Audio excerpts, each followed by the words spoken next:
Welcome to Real Estate Coaching Radio, starring award-winning real estate coaches and #1 international best-selling authors, Tim and Julie Harris. This is the #1 daily radio show for realtors looking for a no BS, authentic, real-time coaching experience. What's really working in today's market, how to generate more leads, make more money, and have more time for what you love in your life. And now your hosts, Tim and Julie Harris. Welcome back. First of all, I want to thank all of you for the really outstanding feedback we've been getting on the podcast that we've been doing for you guys about the commission sharing lawsuits. We understand and we appreciate the fact that so many of you are frankly overreacting, freaking out, incredibly worried about all these things. If you did not listen to the podcast we did the last 2 days, please go back and listen. Yesterday's podcast was giving you a lot of scripts, things to say to the seller to overcome some of their misinformation about buyer agent commissions, the whole thing. Tomorrow's podcast, we're going to be giving you scripts as pertains to working with buyers, explaining to them how exactly the new world is going to work with regards to buyers agents commissions. But that aside, we need a break from it, and so do you. Julie and I have spent countless hours at this point reading the litigation, reading the settlement proposals, reading a billion posts on a billion different places, most of which is just repeating each other. And so we needed a break. You needed a break. So today's podcast is going to be about thinking big. It's going to be about goal setting. What we're going to do is today, we're going to make it so that you are going to feel very energetic and enthusiastic at the end of this podcast. Remember, our goal is always to educate you, motivate you, and then get you into action. And hopefully from the last 2 days, you have realized that Julie and I are not afraid at all for you about the commission sharing results. We are not worried at all that there's going to be some sort of mass, extinction level event for buyers agents. We are not worried at all that you are not going to be able to, frankly, easily, once you are using our systems, to move forward and become a better version of yourself as a real estate practitioner, more so than ever before. Because what's going to happen is there is going to be a massive bifurcation come July or August. The agents who are professional, that have presentations, that have USPs, that have scripts, that have actual, essentially professional skills, and those that don't. That's always been true. But during this hot sellers market, frankly, buyers, especially buyers, haven't been that particular about who they're going to work with. They've just figured, well, all agents are the same. I can find most listings on the MLS. There wasn't a lot of pre-qualifying. The seller or the buyers weren't really putting you guys through the grinder, making you prove your worth versus if you've been working with sellers, because sellers most times, unless it's your mom, well, in my case, especially if it's your mom, right? They're not going to make you actually prove your worth to them as a listing agent. You guys following me on this? Mostly working with buyers attracts agents with lower skill sets because it is a, though time-consuming, social activity for the most part. There's not a lot of heavy skill required versus on the listing side where there's heavy skill. Did not say skill is not required to be a great buyer's agent. That is absolutely isn't what I said. But what I did say is there's a hell of a lot less conflict between you and the buyer on the buyer agent side of the commission, on the buyer agent side of the relationship versus on the listing side, because you never had to talk about commissions before, right? On the listing side, you have to talk about price. You have to talk about the seller's expectation about the market. You have to talk about commissions. You have to talk about the net sheet. You have to talk about all of these things that makes a lot of agents uncomfortable until they have the skills, and of course makes the sellers uncomfortable. Money conversations have a tendency to make most everyone uncomfortable because it's not a routine thing. It's not like a conversation you have all the time. So that did require skill. It did require scripts. It did require systems. It did require a lot of doctor filling the seller, right? Yeah. Buyer agent side of the business did not. It was much easier, in a lot of cases kind of fun, but guess what's going to happen in July of this year? You're going to have to now have the same high intensity, professional, orchestrated, scripted approach to working with buyers, and you're going to have to get exclusive buyer agency contracts signed. We don't use those in my marketplace, is what Julie and I have been hearing for 20 years. Guess what? You will be using those in your marketplace starting in July, or you're not going to be working with buyers. Yeah, it's no longer up to you. Yeah, it's no longer up to you. Yeah. I mean, that's really what. So listen, go back and listen to the past 2 days worth of podcasts, and then listen to tomorrow's podcast. Yesterday was about how to explain why a seller will want to pay a buyer's agent commission and the different variations of that. Tomorrow is going to be explaining to the buyer why or how you go about getting compensated and how that whole deal works. So get ready. We're not going to give up on this topic. We're going to make it so you're over prepared. So when the changes happen in a few months, you are like, what changes? No big deal. You're going to be like one of our coaching clients who, why is everyone freaking out about this, Tim and Julie? Why is everyone worried about this? I've been running my business, using a professional approach, requiring buyer agency contracts forever. Well, guess what? The world is now catching up with you, or it's not. It's going to be up to you guys as individuals. But today is about motivation. Today is about thinking big. Exactly, because we have confidence in you. You're not just going to get through these changes, but you're going to thrive as a result. So here's the big question, changing gears on them. Are you thinking big enough? Congratulate yourself on making one of the most important decisions of your life. Whether you got licensed yesterday, last year, or some of you last century, you were smart enough to invest in yourself and in your future when you got into real estate. Why? Well, consider the following, and then we're going to encourage you, listeners, to think bigger, to upgrade your goals, and to set them into motion with a plan. So why is real estate your best decision ever? 5 quick reasons. There's more, but we'll do the top 5. Number 1, there's no income cap. You're limited only by your skill set, which is infinitely upgradable, inexpensive, and readily available through coaching.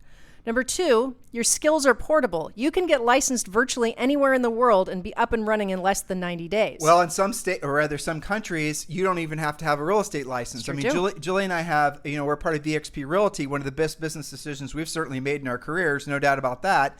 And we encourage all of you who are ready to upgrade your brokerage, whether you're an individual agent, whether you're a Midland agent, or whether you're a really huge real estate office. We've got a conversation going on at the real estate brokerage later this week with 2,000 agents, and they're going to move over to EXP, and they're going to join Julie and I and our group at EXP Realty. Why is everyone moving up to EXP? Because it is already the business model that's going to be most relevant going forward. All these other business models are going to be, frankly, laden with a lot of unnecessary expense, and they're not going to be able to survive. I don't like saying that because Julie and I have literally hundreds of friends that are traditional real estate brokers. Everyone's going to be progressing and moving up to EXP Realty. We strongly encourage you to seriously consider that yourself.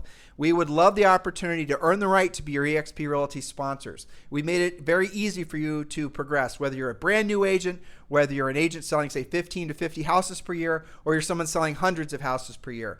If you have a team, a small brokerage, a huge brokerage, it doesn't matter. Give yourself the opportunity to explore this so you have a very clear path forward of what you're going to be doing in your real estate career. And guess what? You're going to be incredibly excited when you learn about all the things EXP Realty offers. So here are the 2 paths for you. You can scroll down below in today's show notes and click the link to learn more about our EXP Realty group. It's right down there below. Just go ahead and click it. Or you can just text me directly at 512-758-0206. And my phone number are also in the show notes below, but it's 512-758-0206. Do not call, do text. And when you do text, let me know that you're interested in EXP. Tell me a little bit about yourself so we can hit the ground running when I follow up with you. We are traveling this week for a few days, so if I'm a little delayed, forgive me. And please don't ask if it's really me. Please don't ask if it's a bot. It's really me. Yes. Let's not waste a lot of time you trying to decide whether it's actually really me. It is really me. I love talking to agents. I love talking to brokers, and love talking to teams about joining EXP Realty. So text me directly, 512-758-0206. And that is a great way to upgrade your thinking, isn't it? To keep it on topic. That's a fantastic way to keep your motivation, is to be surrounded by people who have that motivation. That's what most agents need right now. They need to get out of in brokerages, frankly. They need to get out of this quagmire of essentially this old dogmatic business office environment of their current brokerage, and they need to move up to something that's going to excite them. Yes. The thing that everyone needs in their lives is they need to feel like they're progressing towards something smarter, skinnier, stronger, wealthier, whatever. People are feeling stalled out. And when you stall yourself out, when you choose to be complacent, especially when it's out of fear, and that's what a lot of you guys are feeling now, what's going to happen is you're going to build up so much massive anxiety inside of you, because you're going against your very nature to always want to improve. And always wanting to improve is going to absolutely include your broker choice. So do take that seriously, the opportunity to at least know if you're not ready to move over to EXP, if you just decided in your mind it's not for you, know what you're saying no to. Scroll down below, click the link to learn more about our group. And also then, if you're ready to join and you haven't yet chosen a sponsor, text me directly at 512-758-0206. So why is real estate your best decision ever? Julie just said the first one. Number 2 is your skills are portable. You can get licensed virtually anywhere in the world, and you can be up and running in less than 90 days. If she said that as well. We have a lot of agents that are moving out of the snow states and moving to the warm states. that are getting licensed in both places and taking listings in both places. Number 3, Julie. Number 3, you don't have to buy your inventory. If you were selling lots of other things, even if you're a grocery store, you have to buy your inventory. You don't have to do that. You can have millions of dollars worth of inventory, not out of your pocket. Well, you can have hundreds of millions of dollars of inventory. Yep. In listings, when you think about it, what other business can you get into for virtually no amount of money, like less than $2,000? And then you can go out and list someone's property, and that property is worth, say, $1 million.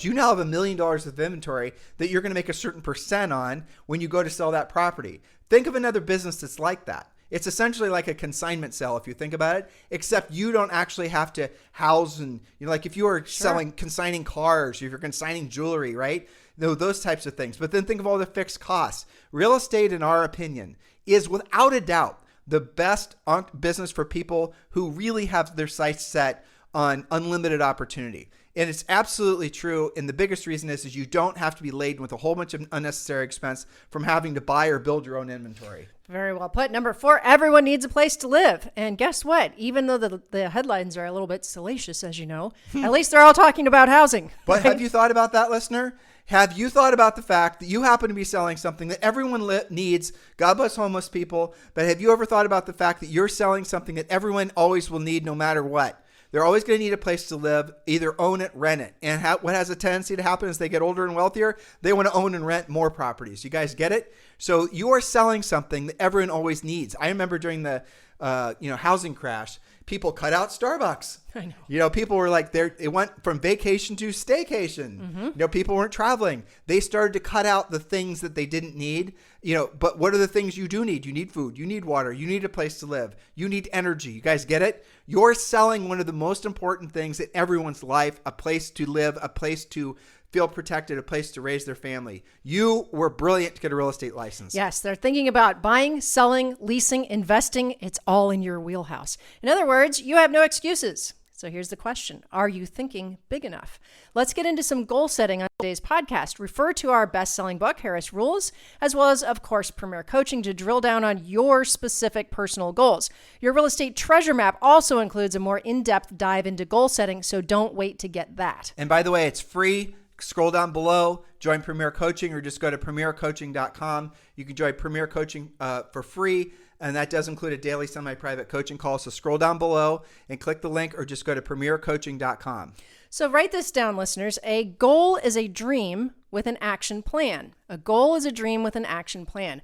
Goals must be what we call SMART. This is what we teach you in coaching. SMART stands for specific, measurable, attainable, realistic, and timely. We'll take a look at some examples in a moment, but first write down those 5 areas of life, that there are 5 areas of life, and set some specific goals, right? So first, your goals have to be specific, measurable, attainable, realistic, and timely. That spells SMART. And there are 5 areas of your life to apply those SMART goals to. That's your family, financial, physical, mental or spiritual, and educational. If you don't write them down, if you're not making them specific, measurable, attainable, realistic, and timely, what it is just basically a brain fart. It's not a goal. It's a dream. It's a dream. It's just something you put on your dream board, but you didn't actually create a plan around actually creating that and making it a reality of your life. That's right. And we're going to do an example of that quickly. So note to self, don't strive for perfect balance in the 5 areas of life. Naturally, you'll have big goals in some areas and micro goals in others. Your goals will be upgraded as you achieve them. So don't try and have exactly the same amount in each category. It's also worth mentioning, you're not necessarily, like at different points in your life, you're going to be putting different levels of emphasis on different aspects of your goal setting. So for example, Zoe, she's 10, right? Mm-hmm. She sure as heck better be putting a lot of her goals around getting good grades. Educational goals. Exactly. She's not too worried. Unfortunately, she's definitely not a jock, so she's not focused on physical goals. No. She's not, well, though she is becoming more focused on financial goals, but the point of it is, as different stages in your life, you become more focused on different aspects. So the idea of ever having balance is not a pursuit that any of you should be doing. Julie and I have had coaching clients come to us over the years who are burned out because of the fact that they can't be in balance. Well, what does the balance mean to you, Mr. Coaching Client? Well, I want to have balance in my family, financial, physical, mental. and educational. I want everything to be equal, so nothing's getting neglected, and it's impossible. So stop trying to be in balance. And many of you right now, all of you right now, frankly, need to be focused almost exclusively on financial if you want to be relevant in this business, because we're going through so many changes so fast. So absolutely give yourself permission to really drill down and focus on financial goals. And I've got great news for you. The financial goals are the easiest ones to accomplish because, and if you want proof of that, have you ever heard the story about the miserable rich man? Okay. All right. The miserable rich fat person, the godless miserable rich fat person. Well, but he's rich. Because the financial goals have a tendency to be the easiest to achieve because they're frankly very analytical. Earn more money, save more money. They're make very this specific, investment. aren't Right. So when I'm suggesting that you focus on finances, it's because I want you guys to feel the success of being successful financially. Because another side benefit of that, there's two. One, when you are successful financially, you lift your spirits, you become more confident. Then when you decide to take on physical goals, you're going to obviously be more encouraged because you've taken on financial goals and you've achieved them. But the other aspect of financial is you're alleviating stress. By becoming more successful financially, you're removing some of the head junk that a lot of you are experiencing because of this market. And this market is just doing nothing other than amplifying the head junk. So pull yourself back from that and give yourself permission. Now, if you're already on the path financially, it is a good idea to be working on different goal categories simultaneously. And we always want you to include physical. So if you're going to be working, for example, on your educational goals, you're going to learn more about how to be relevant in this new market. That's great. You're going to really learn how to be a kick-ass listing agent. That's great. You're going to join Premier Coaching. Do include physical, because as you're working on your body, it actually makes it, for some reason, that your brain will ingest and implement the information at a higher level. So if you can, do two things simultaneously. Focus on two goals from two of the categories simultaneously, because then you can move faster. Yes, very well put. And we're covering a lot of ground, as we mentioned, the Harris Rules book, Premier Coaching, your real estate treasure map. We can't give it all to you on our podcast. We're just giving you the overview. Hopefully you're understanding the accomplishment of goals, especially the financial ones. I'm not going to say easy, but it's very transparent in how you go about doing it. Making more money, being successful in real estate, there's a proven path to going about accomplishing it. Quit looking for it. It's in front of you. It's called Premier Coaching. Just go to premiercoaching.com or scroll down and click the link below to join. So most agents say, to your point, we're going to use financial as our example. Most agents say, I want to or need to save more money. We've never been in front of an audience that said, I want to, I should be losing more money. No, you always say, I want to save more money. I want to have more money. As stated, that's simply a dream. To turn it into a goal, let's apply the SMART rules so that it can become a goal. Here are the questions to ask yourself. And again, a great coach is going to help you with this. We're going to ask the questions and then show you an example plan to round all of this out. So point number 1, be specific and measurable about your financial goal. Not just, I want to have more money. How much more money? Why that much? What's that amount based on? A reserve fund of 6 months, or maybe a down payment for your next house? Be specific. It's fascinating with that first question, having asked it a billion times of different coaching clients. They oftentimes won't have a number, right? Because they don't want to say a number, because they haven't intellectualized what the number should be. They don't know how much money they're spending per month. They don't know how many months of reserves they have. But what they're resisting is actually stating a number, because then that's the slippery slope to being held accountable to accomplishing it. I knew you were going to say accountability. Yes, that's true. And there is a lot to that one question. What is the what is the payment? I'm sorry. What is the savings amount and why? What's it based on? I would agree with you. They either won't say something specific, or the other end of the spectrum is they'll just pull it out of there like $100,000, $1 million, whatever. So that's why we have the question, what's it based on? You might not need to be saving $1 million right now. Maybe having a 6-month reserve would massively move the needle for you and your family. So that's how you make it specific and measurable. Number 2, make your goal attainable. Is that amount possible? How many transactions would it take to get you there based on your average net commission? How does that compare to your averages currently? Maybe it's not attainable in the time frame you're thinking about. Maybe it is attainable, but you need to punch out the time. It just depends on what it is. You found this too. What you'll generally find is when you're sitting down with one of our coaches and you're going through this process, you're going to discover that you're thinking too small. So you're going to say, for example, I want to save $100,000. or whatever your 6 months or 12 months reserve number is. And then we're going to go through the math and show you, based on your average commission of $15,000, you have to do approximately 6 more house sales that particular year to accomplish that financial goal.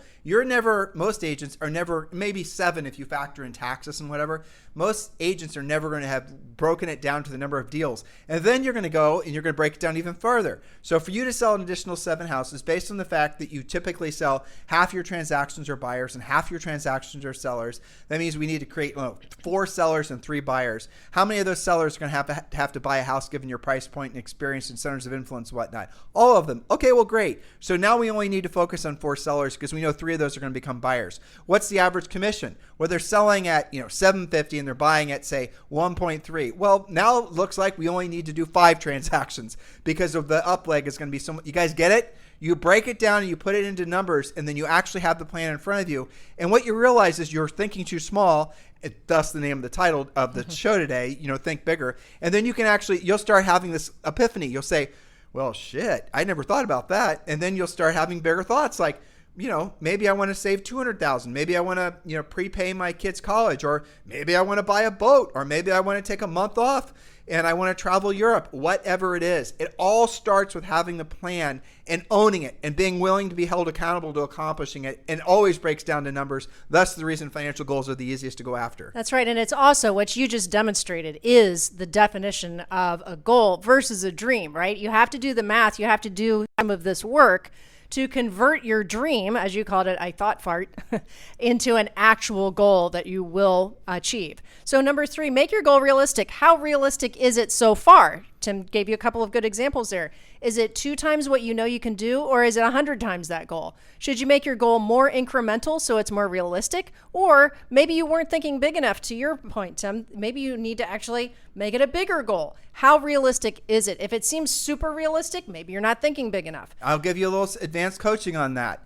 Let's say, for example, for you to accomplish the goal of saving $100,000, you basically have to list 4 houses, or 5 houses, given what I just gave you as an example. I'll suggest to you, if you set the goal of listing 5 houses, you'll probably only list 3. And I'll give you a Boy Scout analogy from back in my Boy Scout days. Sure. So when they were teaching us to shoot bows and arrows back at, whatever summer camp it was, and it was down range, right? So you have the bow and the arrow. You have the range, the target that's down the range. If you want to hit dead center, listeners, here, gravity, right? So if you want to hit dead center, do you aim below the red bullseye? Do you aim at the red bullseye? Or do you aim above the red bullseye? Gravity was your hint. A lot of you are going to say you aim at the red bullseye. If you aim at the red bullseye, by the time that arrow makes its way across the field, after you've released it from your hand, you've let the tension go, the arrow is flying across the field. By the time it hits there, even if you aimed it perfectly when you launched it, it's going to aim below the target. That's the problem with setting goals that are too realistic. You always want to make your goals slightly unrealistic, because then you overachieve and you end where? On target. Because what you're going to do is you're going to aim above the target ever so slightly, and then by the time that arrow beautifully arcs across the field, boom, dead center. That's how you actually set goals. If you've not accomplished your goals in the past, it's because you did not set your goal high enough, more than what you actually wanted to set your goal for. Now, if you go bonkers, like Julie and I like to set bonkers goals, or at least we used to, not so much anymore, right, truthfully, you do run the chance of burning yourself out. But for Julie and I, we like the challenge. We've had maybe a handful of coaching clients where they were like that over the years. But ultimately, it's the bow and arrow analogy I just gave you that's going to win the day. And that is some great coaching, especially on a podcast when we only have so much time. So again, we're doing the SMART application here at number 4, make your goal timely. That's the T in the SMART. By when will you accomplish your goal? If you don't have a deadline to the dream in terms of making it into a goal, you're not likely to actually do it. You do need that anchor in your calendar. Number 5, formulate your plan. What has to happen for you to achieve the goal? What skills must you obtain or upgrade to be successful? If you're not sure, it's probably time to get some help through Premier Coaching. Point number 6, write down the plan and share it with your coach. Point number 7, create a daily schedule that reflects your goals and the actions necessary to achieve them. That's the implementation. That's the accountability to your goal. By the way, when you join Premier Coaching, in the first section, you have instant access to, for free, Hello, listeners. Free. Free. PremierCoaching.com or click the link below. We give you the real estate treasure map. That used to be a book that Julie and I sold. We decided to give it away for free. You can have instant access to that, but it's not some lightweight, wimpy, fakey, dakey, business plan. It's a business and life plan. It's over 60 pages, so make sure you've got a ream of paper. Print that thing out. Complete that with your wife, partner, husband, children for sure, your dog, your bird, doesn't matter, and create a life and business plan, because that's going to take you through the entire process of not just setting goals, but also creating the action plans, also creating your daily schedule, also creating all the little, niddly piddly things about money. That is where all of you are going to start as coaching clients. That's the reason it's in the first level, which all of you get for free. So join PremierCoaching.com or just click the link below. So you started with a dream of saving more money. Now that it's a goal, because we applied the SMART technique to it, here's what that looks like. This is just a micro example based on a financial goal that started out as the dream of having more money. You will save $60,000 to a savings account by the end of the year. Why $60,000? Well, that's 6 months of reserves based on a monthly personal overhead of $10,000 a month. You'll achieve this by closing 6 additional transactions this year with an average of $10,000 net to you for each transaction. That's on top of, say, the 12 deals you need to pay your overhead. So you'll need 18 deals total, 12 to pay your bills, 6 more to finally have some reserves. Adjust accordingly. Now that your goal is specific, measurable, attainable, realistic, and timely, you'll need to figure out the plan to back it up. Now, see, where my mind goes with an example of that is, okay, so an average net commission of 10 grand isn't bad, right? But what if the answer to the skills that you need to obtain to meet or achieve that goal is, you know what, maybe I'd like to double that average sale price. Well, How am I going to do that? I'm going to learn how to go after expireds for sale by owners, maybe as a probate spoke. I'm going to figure out how to, maybe I don't want to do 6 more extra deals. Maybe I want to figure out how to do that $60,000 worth of savings on just 3 extra deals if I made my average sale price a little bit higher. Or maybe I'm going to find out through coaching how to really utilize my knowledge on new construction. Maybe I could do it that way. You see how instantly, because you've made this so specific, your mind goes to how can I do it more efficiently? Think about what Julie just said. She just gave you masterclass level of coaching. I want you to think about it. Do that mind experiment she just gave you. Let's just say you wanted to save $100,000 this year in the next, however many months. You're going to save $100,000. I want you to tell me now how you're going to do it. Right? Some of you, it's easy, right? Big deal, 100,000. What's a big deal? I'm already going to save $1 million. Whatever your number is, doesn't matter. Adjust accordingly. If 100,000 is too easy, make it $1 million, right? But I want you to focus on accomplishing something that's slightly above the target. Now, at first, you're going to feel there's like stages to setting, really meaningful goals. The first stage is rejection of the idea that you can do it because you're trying to fight with the idea of giving yourself pressure to actually accomplish a goal. After that, your head's going to fill with all the reasons why you can't do it. Oh, it's a shitty market. Oh, the buyer agent commissions. Oh, the broker, the taxes, the politics, the blah, blah, blah, blah, blah. Why would I want to work that hard? I will miss, Susie's 14 T-ball games or whatever. You're going to come up with all of these excuses. That is where most of you will stop trying to think about the accomplishment of the goal. Your ego has now ruined your potential to actually accomplish a meaningful financial goal. Now, for those of you who push past that, here's the miracle that starts happening. And I'm going to share with you something. Julie and I are not woo-woo, but this is where I think the law of attraction starts to really kick in. It's not a law, but the concept of it, right? When you allow yourself to set aside your ego and you start focusing on a goal, and you don't railroad your potential, allowing your mind to be free, you will instantaneously figure out your path forward for everything. If you want to be like, we had a coaching client, his name was Monet, I don't remember his last name. Mm-hmm. And, sometimes what happens is people will not actually accomplish big goals until they're out of options, right? Yes. If you want to know what motivation is or how to be motivated, I'll tell you guys a secret. Nobody virtually is motivated by the carrot. Everybody is motivated by the stick. If you have children, you know what I'm talking about. This is true. All right. Everyone's motivated by the carrot. The stick. And you are too. Here's proof. If you right now, well, I'll give you Monet's example. So Monet, this is before we had him as a coaching client, was Monet Castanevis or something like that. Yeah. Yes. So anyway, he was a large fellow, mm-hmm. as he goes to describe it. I saw one picture of him. He was, quite large. Yes. Large and had been large and in charge for a long damn period of time. He had been gone to the doctor for a long period of time, decades, and the doctor was saying, lose weight, lose weight, lose weight. Well, the guy had developed, unfortunately, diabetes. And what happens with diabetes is your your circulation stops working. And then when it gets really bad, you actually have to start removing parts of your body, usually starting with your feet. Horrible, right? And unfortunately, that's something that some of you may have experienced or have a loved one that's experiencing that now. Julie and I pray for all of you because it's a horrible thing to have to, go through either directly or indirectly. Here's the thing, though. Unless you have a medical condition, it's voluntary. You're doing it to yourself or the person's doing it to themselves, and you can do something about it. Let me use Monet as an example. So he went to the doctor. The doctor said, okay, Monet, now it's time for us to, and he was always having problems with his feet. This is him telling me the story. It's time for us to schedule the operation to remove. It wasn't all of a foot. It was like part of a foot. I mean, grisly, right? Yeah.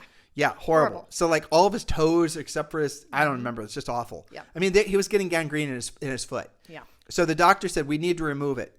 And Monet said, what? And the doctor, you can imagine this conversation, right? The doctor has been telling him the same thing over and over again for decades. And finally, the rubber was meeting the road, and it was time for Monet to pay the price for having been complacent for years. Is this a story that is some of you are relating to, and hopefully other ways other than health? I bet it is. All right, so what did Monet do? This is where the story gets really cool. He not only got in great shape, he got in such good shape. He was on the cover of Men's Fitness magazine. Okay? I mean, in order to be on the cover of Men's Fitness magazine, you have to look like someone spent a lot of time photoshopping you. You guys getting my point? You mean he found his motivation? He found his motivation because he was fearful of losing his appendages. Right? Quite literally. Quite literally. Yeah. So hopefully you're not going to wait that long before you decide to start setting big goals, because what goes along with big goals, provided you are allowing yourself to be held accountable to the accomplishment of big goals, is you avoid a lot of future pain and frustration. Losing weight, going to the gym, doing all these types of things. That's all part and parcel of the same activity, which is giving yourself permission to do what you are designed to do, which is always move forward. We talk about this frequently on this podcast. You are innately designed not to be complacent. You want to learn more. You want to be more spiritual, what that ever means to you. For us, Julie and I are Christians. You want to be improving yourself financially, education. You want to improve the quality of your family, all of these things. You are innately designed to always want to improve. And when you stop trying to improve, out of fear usually, and these types of times are where fear runs rampant. I don't know what direction the country is going. I don't know what direction politics are going, interest rates are going. What's happening with the commission sharing lawsuit? Guys, I have news for you. For any of you who've been living on this planet for more than a couple decades, you'll discover that there always are skeleton or monsters underneath the bed which are going to get you. If it's not the set of monsters that we're dealing with now, it's another set of monsters. I mean, Julie and I's combined age is now 107. It's just funny to think about.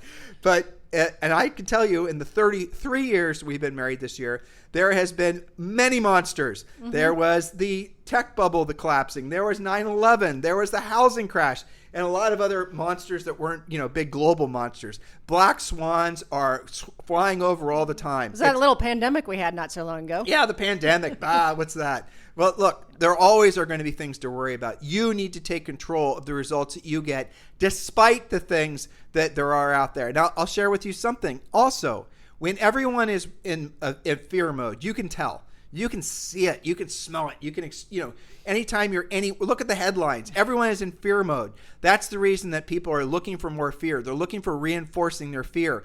Because when you're in fear mode, here's what happens. If you don't believe that tomorrow will be better than today, what you're really being is you're giving yourself permission to be lazy. I want you to think about, I know no one likes the word lazy, except, the people that aren't lazy laugh at being called lazy. Lazy people will hate you to the end of times when you call them lazy, because they don't want to be confronted with the truth. But I want you to open your mind to what I'm about to say. Okay? So if you believe that tomorrow is going to be worse than today, if you don't believe, because you're preventing yourself from actually constantly evolving, you're not trying to get better at your real estate skills. You're not trying to improve your finances, your family relationships, your spiritual relationships. You're not constantly trying to improve all those things. And like I said, there's no such thing as balance. So there's going to be different levels of focus on those things. But if you're not always in that mode of trying to improve, what's going to happen? Well, why? It's because fear is starting to take over. Tim, why would I learn how to be competitive working with buyer's agents? Why would I learn how to be a powerful listing agent? If you believe tomorrow is going to be worse than today? If you believe that tomorrow is going to be worse from today, you're not going to do what you don't want to do when you don't want to do it today. And what you're going to do is you're going to lock in tomorrow being worse than today. Does that make sense, Julie? It does. And, you know, you were talking about the carrot or the stick. I am sure that Monet probably said to himself, and maybe to his doctors and his family many, many times, I want to lose weight. I need to lose weight. But remember, and I believe that he believed it when he said it, but at the time it was just a dream. The difference was that made it a goal was it became very specific very suddenly.